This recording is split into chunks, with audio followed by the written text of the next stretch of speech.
नमस्कार मित्रों।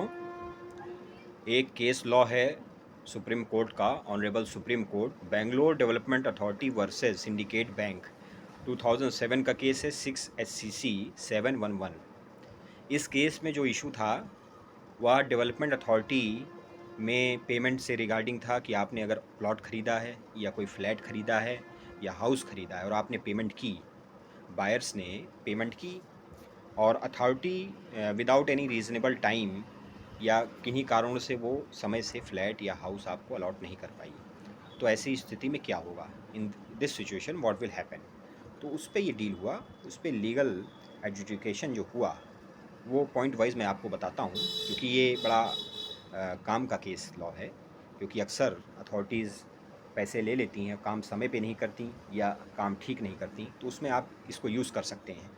कि इसमें देखिए जो वर्डिंग्स हैं, जो ऑपरेटिव पोर्शन में बताता हूँ, where the development authority receive the full price does not deliver the possession of the allotted plot, house और flat within the time stipulated और within a reasonable time, और where the allotment is cancelled or possession is refused without any justifiable cause, the allotee is entitled for refund of the amount paid with reasonable interest thereon from the date of payment to date of refund.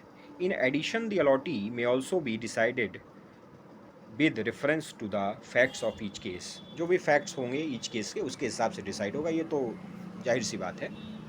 तो जहाँ पे authority ने full payment ले लिया और position deliver नहीं किया, stipulated time में डिलीवर नहीं किया, या रिफ्यूज टू डिलीवर, और वेयर इट इज़ कैंसल्ड और possession is refuse without any justifiable reason और कॉज, तो वहाँ पे अलॉटी एंटाइटल्ड है refund of amount as well as reasonable interest का भी। अमाउंट तो उसको मिलेगा ही, रीज़नेबल इंटरेस्ट भी मिलेगा, कंपनसेशन भी मिलेगा, दोनों चीज़ें मिलेंगी। इसलिए और अलॉटी में ऑल्सो भी payment from the date of refund.